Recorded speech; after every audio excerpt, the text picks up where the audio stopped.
அண்மைச் செய்தி. வீடு அல்லது வர்த்தக நிறுவனத்தில் இரு மின் இணைப்புகள் இருந்தால் அதை ஒரே இணைப்பாக கருதி கட்டணம் கணக்கிடும் புதிய முறை அமல் என செய்தி வெளியாகியிருப்பதாக தெரிவிக்கப்பட்டிருக்கிறது. கூடுதல் விவரங்களோடு செய்தியாளர் ராஜகுமரன் இணைப்பில் இருக்கிறார். ராஜகுமரன், வணக்கம். விவரங்களை சொல்லலாம்.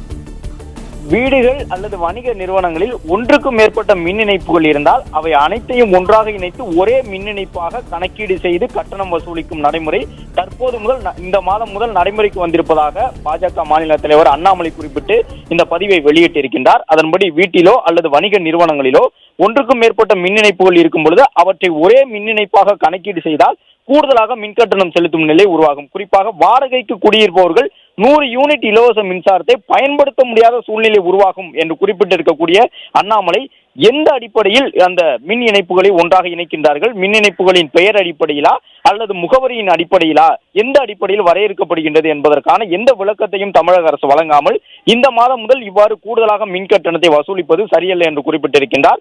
ஏற்கனவே மாதந்தோறும் மின் கட்டணம் வசூலிக்கப்படும் என்று குறிப்பிட்டு தேர்தலை சந்தித்து ஆட்சி அமைத்திருக்கக்கூடிய திமுக தற்போது வரை அதற்கான எந்த முயற்சியும் எடுக்காமல் 2 மாதத்திற்கு ஒரு முறை மின் கட்டணம் வசூலிப்பதன் காரணமாக 50% அதிகமாக மின் கட்டணத்தை தமிழக மக்கள் செலுத்தும் நிலை இருப்பதை சுட்டிக்காட்டி அண்ணாமலை தற்போது இந்த புதிய நடைமுறையில் உள்ள தெளிவின்மை காரணமாக மேலும் மின்கட்டண உயர்வுக்கு ஆளாக நேரிடுமோ என்ற குழப்பத்தில் பொதுமக்கள் இருப்பதை சுட்டிக்காட்டியுள்ளதுடன் இதனை தெளிவுபடுத்த வேண்டும் என்று தமிழக அரசினுடைய கடமை என்று சுட்டிக்காட்டி தன்னுடைய பதிவை வெளியிட்டுள்ளார்.